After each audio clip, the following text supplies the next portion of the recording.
Mesdames et messieurs, bonjour et bienvenue sur votre média Environnement Plus, votre média qui fait de toutes les questions environnementales son cheval de bataille. Aujourd'hui, nous parlons de la dotation, j'appelle DOT 0,3%. Et pour en parler, nous recevons aujourd'hui un expert, quelqu'un qui est vraiment du domaine, et il va nous en parler. Peut-être que vous ne connaissez pas comment ça se fait. Il va essayer de nous expliquer comment ça se passe. Est-ce que la dot bénéficie réellement aux communautés locales? Nous allons découvrir toutes ces questions au cours de notre entretien. Et donc, notre invité, il s'agit de M.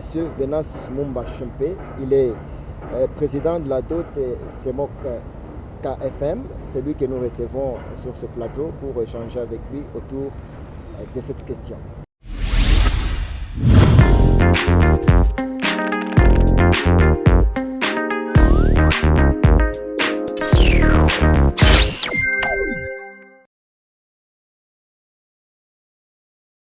Bien sans plus tarder, mesdames et messieurs, nous entrons dans le vif du sujet et je voudrais bien avant saluer mon invité, Monsieur Venance Mumba, bonjour. Bonjour, Monsieur Dempster. Aujourd'hui, je suis très content de vous recevoir parce que ça n'arrive pas tous les jours. Ravi, je te suis dans toutes les émissions que j'apprécie sincèrement. Merci. Je me disais un jour, on aura l'occasion de se rencontrer, de parler un peu. Et donc aujourd'hui, nous avons la chance de partager avec vous et nos téléspectateurs sur la question de la dotation 0,3%. Et nous aimerions bien avant que vous puissiez d'abord essayer d'expliquer à nos téléspectateurs, peut-être qu'il y en a qui ne savent pas il s'agit de quoi, 0,3%, c'est vrai on en parle, mais qu'est-ce qu'on comprend, qu'est-ce qu'on entend par la dot? Parler directement de la dot comme tu l'as demandé, ce serait à précipiter les choses. Je crois qu'il faut faire un pas en arrière. Les auditeurs, les téléspectateurs vont m'excuser, on va parler un peu du code minier. Je vais faire un bref aperçu. En 2002, la RDC avait eu un code minier qui a fait presque, je crois, 10 ou 20 ans. Presque. Mais ce code minier était incitatif. Il fallait qu'on fasse venir les investisseurs. C'est à ce moment-là qu'on avait... on peut dire qu'on avait, avant, tu savais qu'on avait que la Gécamine, Sodimico, il fallait libéraliser le secteur. Alors il fallait un code qui puisse attirer les spectateurs et les investisseurs. Ils sont venus en masse. Je me rappelle à ce moment-là, j'étais président du comité local de développement de Fungroumé. J'ai beaucoup œuvré avec TFM au nom de la communauté. C'est moi qui défendais la communauté, les intérêts de la communauté auprès de Tenke Fungroumé. À ce moment-là, c'était Freeport, les Américains. À cette époque, l'aspect social n'était pas obligatoire dans le code minier. C'était comme un don. Même quand ils vous donnent quelque chose, c'est comme si vous donnez, selon leur bon vouloir. Puisque ce qu'on appelait le PDD, le plan de développement durable, c'était un document caché pour l'entreprise. On ne le donnait jamais aux communautés. Donc c'est eux qui arrivaient et qui pensaient ce qui était bon pour vous, ils faisaient pour vous. Heureusement, la société civile se mettant à contribution, on a eu le code de 2018. Ce code de 2018 a eu beaucoup d'innovations. Tout ce qui semblait être comme des dons, le code de 2018 en a fait des obligations. Entre autres, le cahier de charges, c'est devenu une obligation. Avant, c'est l'entreprise, comme je l'ai dit avant, qui pensait faire pour vous, mais vous donnez de l'eau, on vous donne de l'eau. Et il vous disait, c'est nous qui vous donnons. C'est comme on donne à quelqu'un un biscuit, selon son bon vouloir. Mais dans le code 2018, c'est devenu obligatoire. Chaque entreprise minière doit élaborer un cahier de charges qui a en fait un contrat social entre l'entreprise et les communautés. Ils doivent se mettre d'accord pour savoir ce que l'entreprise va faire pendant 5 ans. Ça, c'est le cahier de charge. À part le cahier de charge, la redevance minière qui, avant, dans le code de 2002, c'était un peu flou là. C'était un peu flou, ce n'était pas bien clair. On ne savait même pas comment on calculait cela. Mais dans le code de 2018, on a eu même le pourcentage qui devrait revenir aux ETD et c'était à percevoir à la source. Ce n'était pas que ça va d'abord aller à Kin pour qu'on vous le retrouve. Non, directement l'ETD pouvait en bénéficier. Il y a toute une répartition, on ne va pas entrer dans les détails. Le troisième levier de développement pour les communautés, c'est la dotation de 0,3%. Là, j'ouvre une parenthèse. Dans le code de 2002, Tenke Fungurume, lui, avait une convention avec l'État congolais. Dans sa convention, TFM avait jugé mieux de créer ce qu'on appelait le fonds social. Donc TFM prenait un pourcentage du fonds du social, a créé ce qu'on appelait le fonds social, qui était aussi qui était des fonds destinés aux communautés. Là aussi, il y avait des projets qui étaient faits pour la communauté. La société civile avait pris ce modèle de Tenke Fungurume pour essayer un peu de rectifier les faiblesses qu'il y avait dans ce code et le généraliser et rendre cela obligatoire. C'est alors que le code minier a sorti 0,3%. En fait, c'est quoi? À la fin de chaque année, chaque entreprise calcule ce qu'on appelle le chiffre d'affaires. Tout ce que l'entreprise a fait comme vente. Vous prenez cette somme-là, vous multipliez par 0,3%. C'est cet argent-là qui est destiné aussi au profit des communautés. Voilà ce qu'on appelle la dotation pour le développement communautaire, comme on l'appelle. Mais le montant est bien net, c'est les 0,3% du chiffre d'affaires de l'entreprise minière. Est-ce que c'est vraiment respecté, ce calcul-là? Bon, avec le peu d'expérience que j'ai avec les quelques entreprises où j'ai travaillé, les failles ne manquent pas. On a eu à le découvrir. C'est la première année, c'est la première expérience. Nous avons été affectés à CEMOC KFM. La première année quand nous sommes arrivés, c'était en 2024, quand on nous a installés. L'entreprise est venue vers nous, nous a déclaré son chiffre d'affaires. Il a dit, voici mon chiffre d'affaires. Après calcul de vos 0,3%, ça fait autant d'argent. Et on a ouvert un compte, l'argent a été versé là-bas. C'est après. Or, quand il nous avait donné, on avait douté. On avait dit, quand vous avez calculé, c'est vous seul.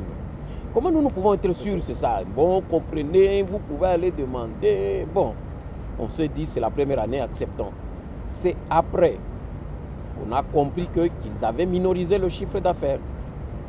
Il y avait eu une fausse déclaration. Ça, il faut le dire quand même. Il y avait une fausse déclaration. Et ce n'est pas seulement KFM. Il y a toute une liste d'entreprises minières qui avaient négligé de donner le vrai chiffre d'affaires. Mais M. Ben, oui. Parce que les entreprises minières sont là pour faire les affaires. Oui. Ils ne viennent pas faire des dons, ils viennent faire de l'argent et puis ce sont des affaires. Comment voulez-vous que l'entreprise vienne auprès des communautés, vous déclarez leur production et puis vous donnez vraiment les montants exacts de leur chiffre d'affaires? Je crois que chez nous ici, à moins que je me trompe, nous avons ce qu'on appelle l'ITIE. L'ITIE, c'est la structure à laquelle toutes les entreprises minières ont adhéré. Et ils y ont signé, je crois, un pacte pour déclarer exactement ce qu'ils ont produit. Je crois qu'on a un truc pareil, l'ITIE. Voilà. Donc je ne crois pas qu'une entreprise, en plus de cela, une entreprise cotée en bourse, pouvait aller dans une telle faiblesse. Puisque quand c'est sorti, j'ai vu la lettre que le ministre sortant avait écrite, tout en calculant même l'argent qu'ils doivent encore à la dot. Tu vois que ça ne sonne pas, ça sonne faux, pour une si grande compagnie comme CEMOC. Donc il y va aussi de leur honneur. Je ne pense pas que c'était à leur avantage, maintenant ça devient à leur désavantage. Cette année, s'ils doivent déclarer, je crois qu'ils vont se gêner. Ils disent, si nous faisons une fausse déclaration, ça risque de nous revenir. Et quand vous dites cette année, s'ils doivent déclarer, ça veut dire l'argent ne vient pas tous les mois? Non, en fait, le chiffre d'affaires, on le calcule annuellement. On le calcule annuellement. D'habitude, ils font les déclarations, c'est au fin mars. Fin mars, avril, c'est alors qu'ils peuvent vous déclarer cela. Mais chez nous, on a connu un peu de retard suite à la restructuration interne de la dot. Donc, s'ils doivent nous déclarer ce chiffre, ça peut être peut-être le mois prochain. Peut-être pour faire la différence, pour les téléspectateurs qui nous regardent, nous aimerions comprendre si la dotation 0,3% est la même chose avec la redevance minière, parce qu'il y en a qui ne savent pas distinguer. Non, il ne faut pas confondre. Je reviens à la définition que j'ai donnée. Dans le nouveau code minier, il y a ce qu'on appelle les leviers de développement pour les communautés. Il y en a 3. Un, il y a la redevance minière. ça c'est autre chose, ça se calcule mensuellement. La vente mensuelle, c'est sur base de ça qu'on calcule la redevance minière. J'insiste bien, c'est mensuellement que l'entreprise doit verser. Et l'entreprise verse où? À l'ETD, s'il vous plaît. Donc c'est géré par l'entité. Une commune, une chefferie, un secteur, là où il y a bien sûr l'exploitation minière. C'est l'ETD qui bénéficie de la redevance minière. Ça, c'est le premier levier de développement. Le deuxième levier de développement, c'est le cahier de charges. Le cahier de charges aussi, je l'ai défini, c'est un contrat social entre la communauté qui est impactée par les activités minières de l'entreprise et l'entreprise. Les deux doivent se mettre d'accord pour discuter de ce la communauté va bénéficier de quoi. Ils se mettent d'accord et ils signent un document. C'est le document-là qu'on appelle cahier de charges. Mais sous la supervision de l'État. L'État reste témoin. Puisque l'État, c'est le patron et de l'ETD, de la communauté, l'État reste patron. Il dit, OK, c'est comme ça que vous vous êtes mis d'accord, oh, je prends acte. Il signe aussi dans le document. Il dit, je prends acte. Il n'intervient pas dans leur discussion. Il les laisse discuter et puis il demande, c'est ça, vous êtes d'accord, vous tous, OK, il signe. Mais il y a une faiblesse à ce niveau-là. Pour la redevance minière, il y a un pourcentage bien établi. Il y a un pourcentage, pour les ETD, c'est 15%. Pour moi, c'est compliqué avec Fonarev qui est entré dedans, mais sinon, avant, c'était 15%, composé de plusieurs parties prenantes. C'est le modèle presque TFM. Mais le modèle TFM était un peu réduit. Mais il y avait les agents de l'État qui étaient dans le fonds social de TFM. Il y avait les représentants de l'État, les communautés étaient là, et les miniers aussi étaient là. C'est la même chose cette fois-ci. L'État a mis en place une structure qu'on appelle l'organisme spécialisé. Vous trouvez le ministère de Mines a 2 représentants, l'entreprise qui donne l'argent a 2 représentants, les communautés locales ont 2 représentants, les organisations locales, donc société civile comme on peut l'appeler, 2 représentants aussi, les affaires sociales, 2 représentants, ça va vous faire 12 membres. Ce sont les 12 membres qui gèrent ces fonds-là. C'est ce qu'on appelle l'organisme spécialisé. Ce sont ces 12 membres qui décident sur l'affectation des fonds. Voilà. Mais tout en consultant les communautés, bien sûr. Vous n'allez pas décider de vous-même. C'est l'argent des communautés. Vous devez aller vers eux. Vous prenez les besoins, vous revenez, vous les budgétisez. Vous allez, puisque notre Parlement, le Parlement des dots, excusez-moi le terme entre guillemets, c'est pour qu'on se comprenne bien. Le Parlement où le budget est voté, où est accepté, c'est à Kinshasa, où se trouve notre Parlement. Donc le ministère de Mines et le ministère des Affaires sociales. Nous devons aller là-bas pour défendre notre budget. Dès que ça passe, alors qu'on nous autorise de venir dépenser. Et les 12 membres ont un mandat à durée indéterminée? Non. En tant que d'abord membre de la DOT. OK, comment ça se passe? Les 2 là, on ne les choisit pas comme ça. Pour les communautés, il doit y avoir des élections. Ils choisissent 2 membres. L'autorité locale, j'ai oublié, lui aussi a 2 membres. Il va déléguer 2 membres. La société civile va faire les élections pour choisir 2 membres. Comme membre de la DOT, vous avez un mandat de 2 ans. Comme membre du bureau de la DOT, puisque vous n'allez pas gérer tous les 12, vous devez mettre en place un bureau. C'est comme à l'Assemblée. Vous êtes tous des députés, mais vous devez vous choisir le bureau. C'est comme ça, eux aussi, vous devez choisir le bureau où il y a un président, un secrétaire rapporteur et un trésorier. C'est eux qui gèrent au quotidien. Vous, c'est comme le conseil d'administration, vous attendez le rapport. À un moment venu, on va vous réunir pour faire rapport. Après le mandat, quelqu'un peut revenir? C'est ce que j'ai dit. Quand vous êtes membre de la DOT, ce qu'on appelle membre de la DOT, vous avez un mandat de 2 ans renouvelable une fois. Mais au bureau, vous avez un mandat d'1 année non renouvelable, je crois. Non renouvelable. Quand tu passes, c'est quelqu'un d'autre qui doit revenir. Voilà. Okay. Donc voilà la différence des mandats. Ce n'est pas éternellement jusque-là. Le mandat est bien déterminé. Et parce qu'il s'agit de l'argent, est-ce qu'eux aussi sont rémunérés? Comment ça se passe? Non, les membres de la DOT ne sont pas rémunérés. Ils ne sont pas rémunérés. Ils profitent juste peut-être ce que je peux appeler des jetons de présence et peut-être les frais de fonctionnement pour le bureau, puisqu'ils doivent être là chaque jour, peut-être le carburant, un peu d'unité. S'il fait une mission, bon, il faut le prendre en charge. Mais prime ou salaire, ils n'en ont pas. Mais plutôt, il y a ce qu'on appelle l'unité d'exécution des projets qu'on doit engager, les agents en fait. Eux sont payés par un salaire qui est accepté par les membres de la DOT. Alors, M. Venas, Oui. parce que vous avez une belle expérience dans ces domaines, Oui. nous aimerions que vous puissiez partager d'abord votre expérience depuis que la DOT existe.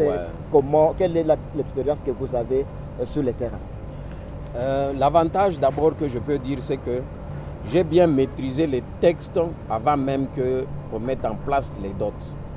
Moi, je me rappelle, j'ai commencé à étudier le code minier quand ça n'avait pas encore été voté à l'Assemblée. Déjà 2017, je me rappelle, j'ai passé tout mon temps. Il y a un collègue avec qui on était ici, Ethos. Je crois qu'il se rappelle. J'étais à Fongoro, mais j'ai passé parfois dans mon bureau du matin au soir en train d'étudier les DOT. Puisque l'ancien chef de division du plan, Popopo, il nous disait toujours, un jour vous allez gérer les DOT. Vous devez vous préparer, vous les communautés. Je cite bien Popopo. Il disait toujours, je suis son fils spirituel. Il disait toujours un jour, alors je me préparais, même quand les DOT sont arrivés, moi j'étais en avance. J'ai maîtrisé déjà la gestion des DOT. Bon, il s'est fait que parmi maintenant l'expérience que j'ai vécue, quand maintenant on nous a réunis, nous nous sommes retrouvés là-bas, le premier défi, c'est que je me suis retrouvé avec presque la majorité des membres qui ne comprenaient rien, ni du code minier, ni du règlement intérieur, ni même de la gestion de la dot. Pour eux, c'est l'argent qui vient. Bon, on va gérer tous l'argent, on va gérer tous. Donc, c'était ça dans leur tête. On va gérer. Or, ils ne savaient pas que c'était du travail. Puisque je me rappelle, je suis arrivé, après qu'on nous ait installés, il fallait mettre en place le bureau. J'avais été désigné comme d'abord secrétaire rapporteur. Il y a eu un président, il y a eu aussi une trésorière, puisque la trésorerie est toujours gérée par l'entreprise minière. C'est eux qui désignent le trésorier en fait. Bon, on a commencé. J'avais seulement mon arrêté interministériel. C'est tout. Et l'argent qui était dans le compte. Maintenant, tu commences par où? Juste l'arrêté interministériel et les PV d'installation et consommation. C'est tout ce que j'avais. Mais il faut mettre en place toute la structure. Mais suite à l'expérience que j'avais d'avoir travaillé dans le communautaire pendant longtemps, bon, j'ai établi un plan de travail que j'ai défendu devant les membres de la DOT. Je leur ai dit, voici les 12 étapes, si je ne me trompe pas, par lesquelles nous allons passer avant que la DOT ne prenne du chemin maintenant. Ok, j'ai commencé, il fallait faire notarier le règlement intérieur, les PV, je suis venu à Lubumbashi, je l'ai fait notarier. Là, il fallait emprunter l'argent, puisqu'on n'avait pas encore la permission de Kinshasa pour dépenser. Emprunter chez les privés? Oui, on s'est débrouillé, on avait emprunté à l'entreprise, je me rappelle, c'était 11 000 $ à cette époque. On leur avait dit, dès que Kinshasa va nous donner l'accord, on viendra rembourser. Ça nous a permis de commencer les démarches avec ça. On est revenu, il fallait un personnel. Je ne peux pas travailler seul. J'ai commencé à recruter du personnel. Il fallait d'abord maintenant, et puis, puisqu'il y a des répartitions, dans l'argent qui vient, il y a la clé de répartition. Vous devez d'abord calculer 10% des frais de fonctionnement. Dans les 10%, il faut envoyer à Kinshasa 4%. Vous restez avec 6% pour vous. Vous devez faire le budget de ces 6%. Comment vous allez dépenser annuellement? Les primes, le carburant, les unitaires, et puis les 90% qui restent, c'est pour le budget des projets. Il faut élaborer les projets. Tu vas les élaborer comment? Tu n'as même pas un franc. Il faut les élaborer, il faut élaborer les projets. Or, en tout cas, ce que je retiens, et ça je vais ouvrir une parenthèse, j'ai l'expérience même dans les cahiers de charges. J'ai beaucoup élaboré, presque les cahiers de charges de la chefferie, tous les cahiers de charges de la chefferie de Baye qui sont passés par ma main. La plupart des cahiers de charges de la première génération ont commis une grosse erreur. C'est de mettre des projets sans étude de faisabilité. C'est pour ça que vous verrez, même dans le taux d'exécution est faible. Pour que parfois ils se rendent compte que l'argent qu'ils avaient prévu, ça ne correspond pas aux réalités. Ils sont bloqués. Aucun cahier de charge n'a des projets qui ont des études de faisabilité. Aucun jusque-là, des cahiers de charge que je connais. aucun cahier de charge. Ça sera un thème intéressant encore à aborder. Je te dis franchement, dans l'avenir, je te dis franchement, je collabore avec Centre Carter, GIZ, tout. En tout cas, nous tous nous sommes rendus compte que c'est la grosse erreur que nous avions commise. On estime, une école, ça peut aller combien? Quelqu'un qui a l'expérience, il vous dit, nos amis de TFM, ils sont spécialistes dans ça. Ils vous disent, non, ça peut aller 260 d'habitude. C'est les normes internationales. Bon, vous citez seulement TFM. C'est parmi les partenaires avec qui j'apprécie beaucoup TFM. C'est une des entreprises la mieux organisée. Sincèrement, je te dis. Si quelqu'un doit te dire ça, c'est autant, ils sont organisés. Puisqu'ils avaient déjà travaillé avant. Donc, on vous met des chiffres comme ça. Maintenant, au moment de l'exécution, vous vous rendez compte que l'argent que vous aviez prévu ne correspond pas. Vous ne saurez pas ajouter. Hein. Dans le cahier de charge, il n'y a pas d'avenant à faire. Hein, puisque le montant est carré déjà. Vous avez déjà, c'est un contrat que vous avez signé. Vous ne pouvez pas revenir encore et discuter. Qui va sortir l'argent pour augmenter? On préfère bien diminuer le montant qu'augmenter le montant. Donc c'est parmi l'erreur. Alors, j'ai tenu compte de cela, ce qui fait que quand je suis arrivé là-bas, tous les projets que nous avions retenus, j'ai fait faire les études de faisabilité. Pour nous permettre que nous ne puissions pas connaître des avenants. On a fait le projet d'électrification de Kissanfou, qui s'exécute d'ailleurs. On a fait le projet d'éclairage public dans les 6 villages environnants. Le projet s'exécute. Il fallait quand même construire nos bureaux. Si tu passes avant d'atteindre Kawamakoloezi, tu verras à ta gauche, il y a un bureau. On a fini, c'est le bureau de la DOT SEMO KFM. On a fait un projet agropastoral, c'est à l'intérieur là-bas. On avait fait les études de faisabilité, c'est en train d'être exécuté. Bon, ce sont les projets phares qu'on a eus. Maintenant, l'autre difficulté, c'est quoi? L'entendement des gens. Il y en a qui viennent à la DOT avec l'esprit de penser que c'est l'argent à se distribuer, c'est des projets à se distribuer entre nous. Ça, parfois, ça fausse le fonctionnement de la plupart des DOT. Mais c'est de l'argent, il faut se le distribuer. Non, c'est l'argent de l'État. L'argent de l'État il faut le dépenser avec une orthodoxie. Il y a des principes de gestion de l'argent de l'État. Ce n'est pas mon argent personnel, c'est l'argent de l'État. En tant que membre, si je me paye quand même un véhicule, c'est pas mon fait. De ta poche, il n'y a pas de problème. Mais non, de la dot, parce que je suis membre. Non, tu vas te la payer comment? L'argent, tu vas trouver où? Tu vas trouver ça où? Lorsqu'on s'organise dans l'équipe, on peut... Mais comment? Pour sortir l'argent, vous devez justifier. Vous allez écrire quoi? Bon, entre nous, pour sortir l'argent, vous allez écrire quelle mention vous allez écrire? Parce que vous avez déjà fait votre budget, que nous allons faire tel projet, tel projet, tel projet. Vous êtes allé à Kin vous a approuvé le projet et le ministre des Mines vous notifie officiellement que vos projets peuvent être exécutés maintenant. Maintenant, vous rentrez ici pour vous acheter le véhicule. Vous allez écrire quoi? Mais M. Venance, quand on parle souvent qu'il y a souvent beaucoup de bruit selon lesquels les membres de la DOT se font de l'argent, ils payent des véhicules. Alors, c'est eux qui gèrent. Dempster, ici, on n'est pas dans un atelier de la société civile, pardon. Ici, nous sommes dans la réalité sur terrain. Je préfère le dire. Puisque parfois, vous pouvez vous retrouver dans les ateliers, on accuse les gens, mais ici, je vous parle de la réalité. Ça va, hein? C'est ce que je te donne un exemple. Vous avez fait votre budget, l'argent va être géré comme ça. Mais, non, pour t'acheter le véhicule. Vous savez que nous, pour acheter 2 Jeeps, il fallait qu'on triche, puisque les frais de fonctionnement ne permettaient même pas pour acheter une Jeep. Il fallait qu'on prenne ça, qu'on cache ça dans le projet. C'est alors qu'on a pu s'acheter 2 Jeeps de travail pour le boulot. Ce n'était pas facile. Pas facile. En tout cas, c'est une belle expérience. Monsieur Venance, nous tendons vers la fin de notre entretien. Oui. Alors, j'aimerais que vous puissiez, en quelques mots, nous dire qu'est-ce qui devrait être amélioré pour que réellement la dot soit profitable aux communautés. Oui, merci beaucoup. D'abord, la première des choses, c'est de tenir compte des gens qu'on envoie là, aux DOT.